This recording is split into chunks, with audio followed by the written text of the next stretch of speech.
but this does not affect its non-legislative functions. Conducting impeachment trials is most definitely not a legislative function. In fact, the section in the Constitution which speaks of impeachment is found in Article 11 under the title Accountability of Public Officers, and not under Article 6, which is titled the Legislative Department. The conduct of impeachment trials, therefore, should not be affected by the final adjournment of the legislative session. Furthermore, we can use the analogy of the court system. Under the 1987 Constitution, the Senate is the impeachment court. The Senate in impeachment cases is more like a judicial body than a legislative one. Just like a court, the workload, caseload, or docket of the Senate as the impeachment court will not and should not be affected by a change in membership. We can see this principle in action in all our courts and electoral tribunals, where their case dockets do not change and are not reduced or reset to zero whenever there are changes in the court's membership. Likewise, it is well settled that jurisdiction once acquired is not lost but continues until the case is terminated, and hopefully terminated to its logical end. Hence, it is my humble opinion that the trial of the current impeachment case, now pending before the Senate of the 19th Congress, can cross over or continue from the 19th Congress to the 20th Congress. The impeachment docket of the Senate Impeachment Court continues and remains to be the same. So thank you very much, Mr. President, my dear colleagues, for your time and attention. Thank you, Senator Coco Pimentel, our distinguished Minority Floor Leader. Although that was only a manifestation, I am willing to entertain questions. Should there be any questions, Mr. President? Just two quick questions with the permission of this body. With the permission of the Honorable Pimentel, the gentleman may proceed. Mr. President, kanina po narinig ko yung historical antecedents ng binanggit, Your Honor, Senator Pimentel.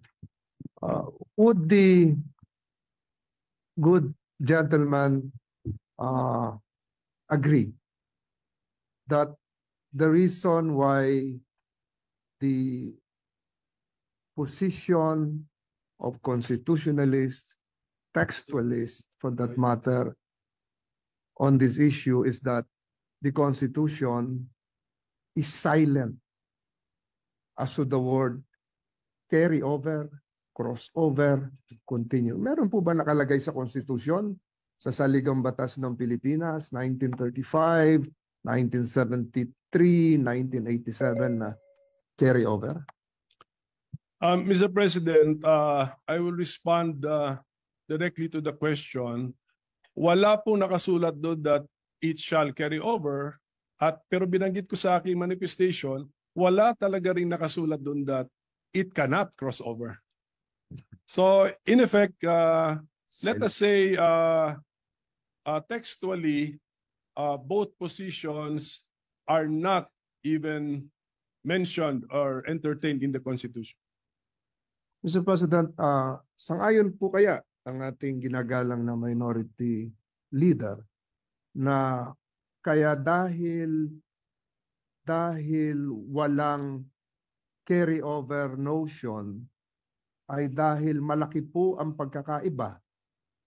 There's a big difference between the 1987 Constitution and the 1935 Constitution, which was patterned after the United States Constitution.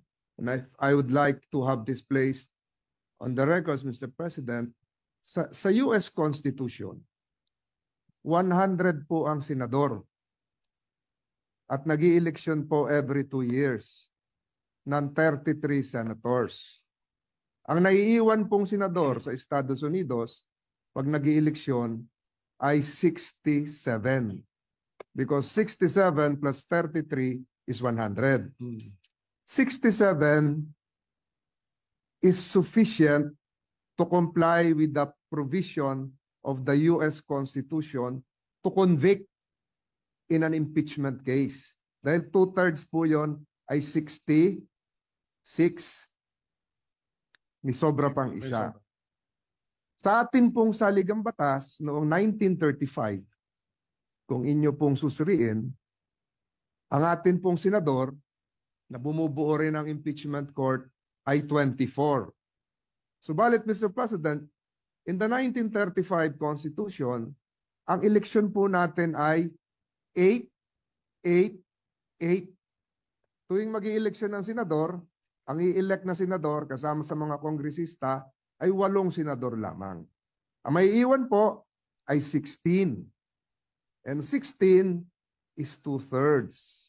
Enough to have a quorum as well as to convict or to acquit.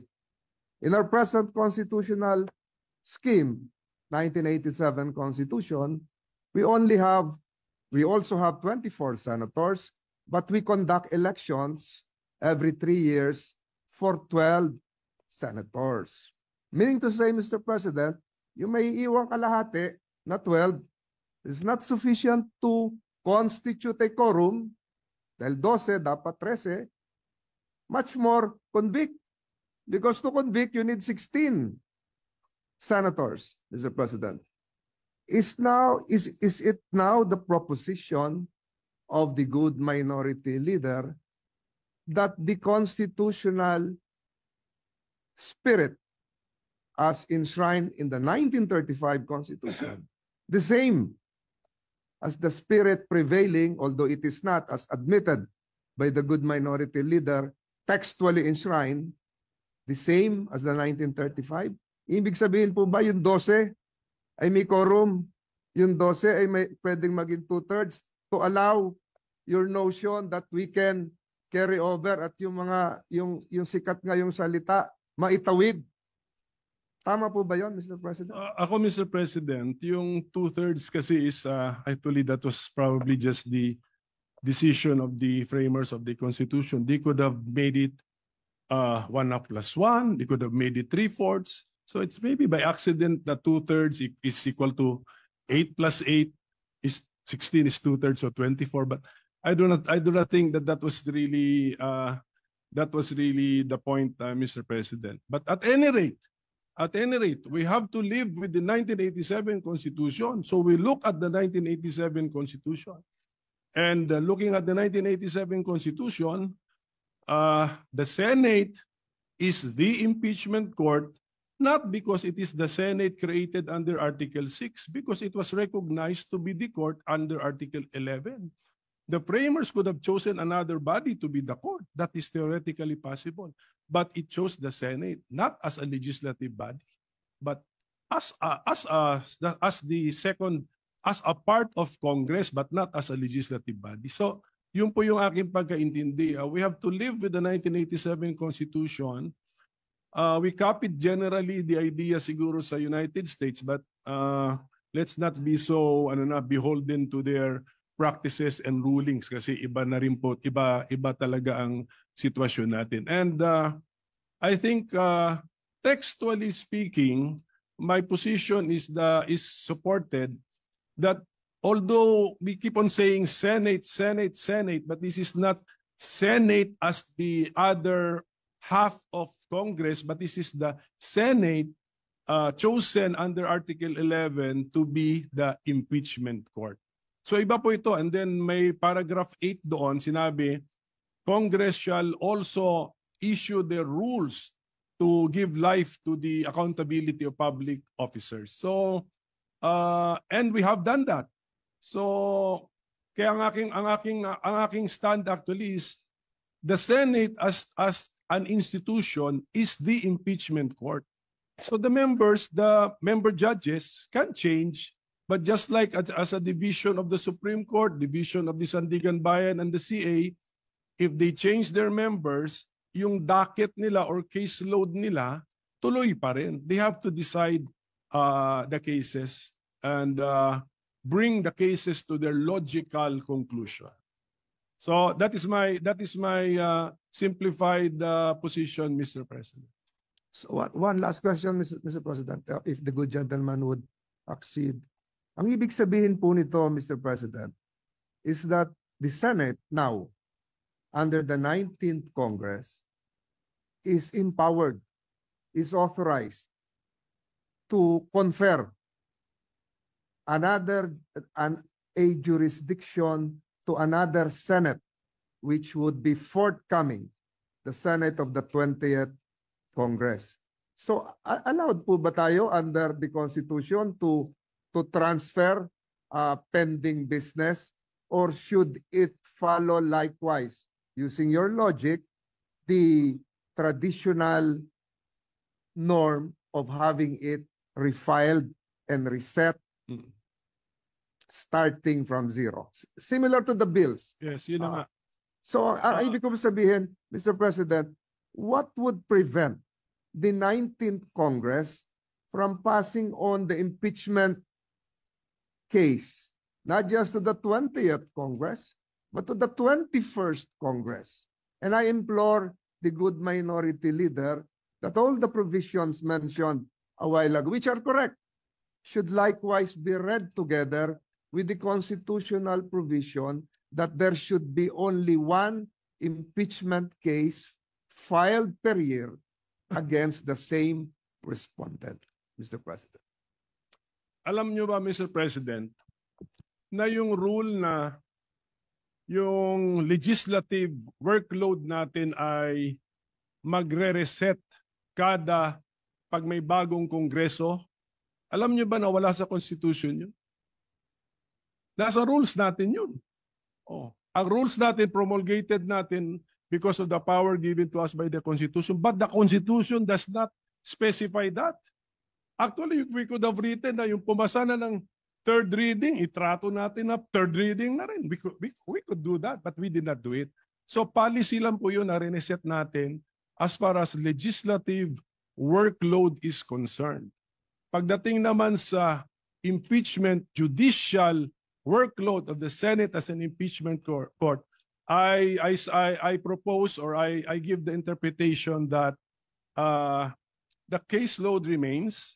Ang nagbago lang are the member judges, just like I think we can easily envision sa Supreme Court, nagbabago, divisions ng CA, divisions ng Sandigan Bayan, but the caseload remains. So I think we can mentally separate the two, kasi Article 6 yung legislative workload, Article 11 yung impeachment workload.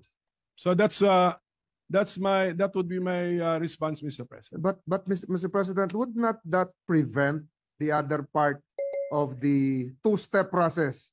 Two-step process, because filed by the lower house, prosecutors, received by the Senate, the trial jurors, the trial judges, would not that prevent the other part of the two-leg process from initiating another complaint, because there is now a case pending, which you say should be continuing? If the majority leader will allow me not to respond, but yes, because his question is very loaded and provides the hint of what can happen in the future. Mr. President, I've taken too much time of this body. I would relish interpolating the good minority leader even for 5 hours on this topic alone. But again, Mr. President, siguro mahabang-mahaba na po ito. I stick again to my previous manifestation that if we will not be able to conclude whether acquittal or conviction the present impeachment case against Vice President Sara Duterte before the lapse of the 19th Congress, the same is functionally dismissed or deemed de facto dismissed, Mr. President. Yun lamang po, Mr. President, at ako po ay nagpapasalamat sa sa ating minority leader. Thank you, Sir- Senator Tolentino. Briefly, Senator Pimentel. Mr. President, while I still have the floor, can I request for some information from the Senate President, especially regarding the impeachment calendar that The is gentleman may honors issued, proceed. because you issued the first impeachment calendar was issued by the Senate President when we were already on break. I mean, Mr. President, tama po yun, di ba? That is correct. So, Mr. President, may we know when His Honor issued the first legislative calendar, impeachment calendar, which fixed June 2 as the time for receiving the House prosecutors, may we know the basis of the authority of the Senate President when he issued the first impeachment calendar, Mr. President?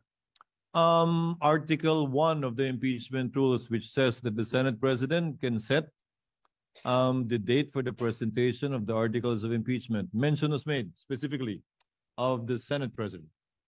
And also we were on recess. So the Senate President at that time, Your Honor, issued a suggested calendar of activities. I was very clear when I stated that, subject to plenary approval when we resume, because you were already on recess at that time.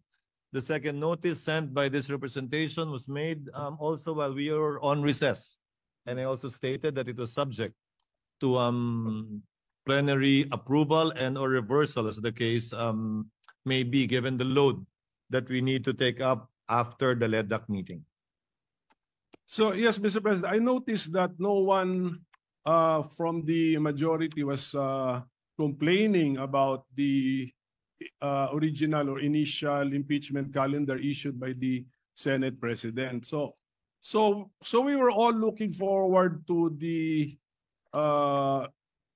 date where there should be some action on the impeachment, which is Yes. June 2.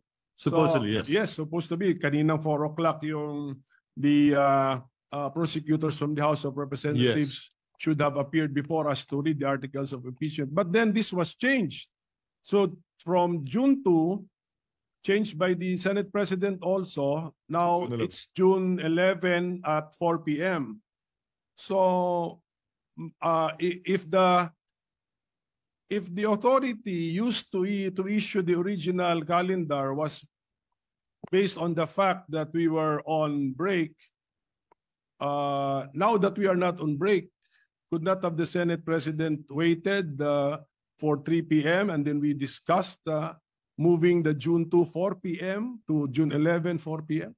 Because, Your Honor, notice had to be given to the House with respect to the proposed change in schedule. And we could not decide on moving it after the House members are already here in the Senate. That was the reason behind it. That was His Honor's judgment call, Mr. President. Yes, Mr. President. Yes, Your Honor. Just on another matter, Mr. President, yung appearance ba ng House prosecutors ay nasa Senate impeachment rules or you just took this from American practice, Mr. President? It is not in the rules. That was lifted from American practice because what was done before was that the majority leader, the Senate majority leader, was the one that read the articles of impeachment that was referred to the Committee on Rules that triggered the convening of the impeachment court.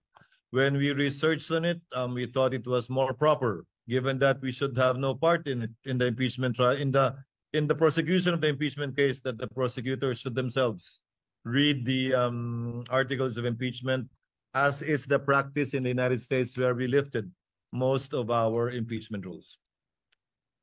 So it's an innovation. But although had we done it, hindi naman, I don't think it would be fatal or make the proceedings infirm. So it's just not, to use the term of the majority leader, textually required under the existing Senate impeachment rules. Hindi pa ba? No, what was required by our rules, if at all, was the referral of the impeachment complaint in plenary. Because mere filing with the Secretary General does not often by itself operate as the receipt by the Senate in plenary, given that, as with any communication, it has to be referred in plenary, officially by the Senate as a body. Mr. President.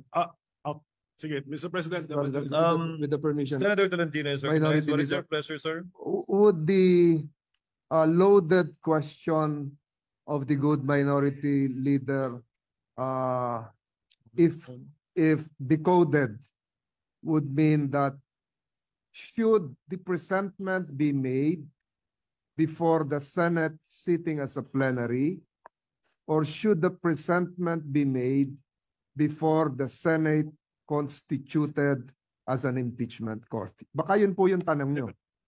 But it was the Senate President to research on American practice. How do they do? How do they do it in the United In States? plenary, Your Honors, not as an impeachment court, because again, mere receipt by the SecGen does not operationalize or start the process of impeachment. Any communication, and that is a communication from the House, must be referred by plenary to the appropriate committee for proper action.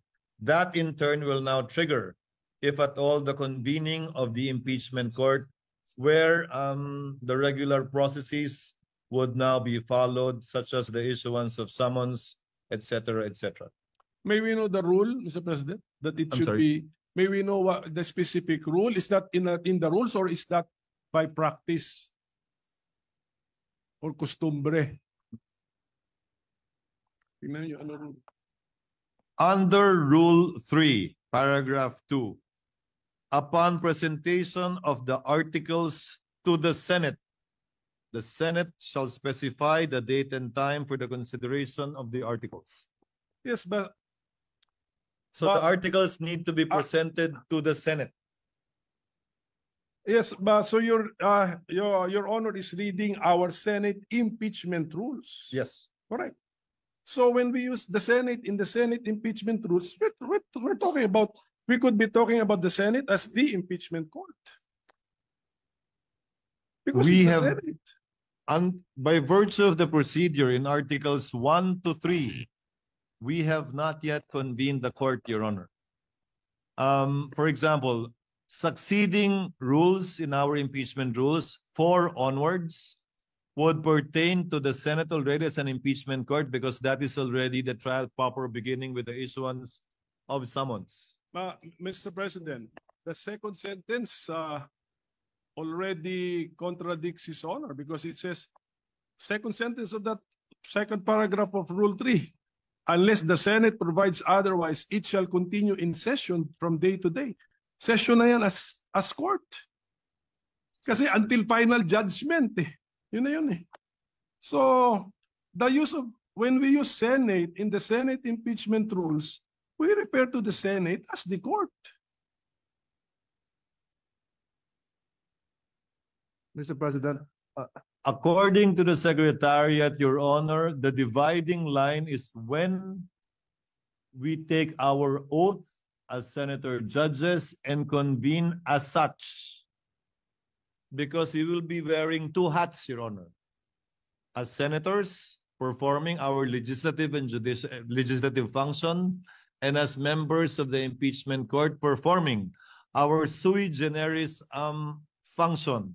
And these are 2 distinct, if at all, hats and functions that we would be performing. That's why we have to adjourn session and convene as an impeachment court, and vice versa if we want to revert back as a plenary. Well, Mr. President, ano na lang, for so as to Mr. President, our staff can revisit. Ito yung sentence natin, ano? Second paragraph of Rule 3 of the Senate impeachment rules. Upon presentation of the articles to the Senate shall specify the date and time for the consideration of such articles.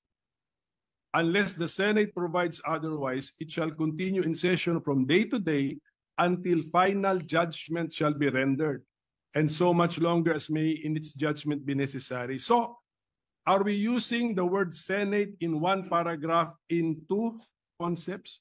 One as Senate legislative body and the other as the court? I believe so, Mr. President, Your Honor.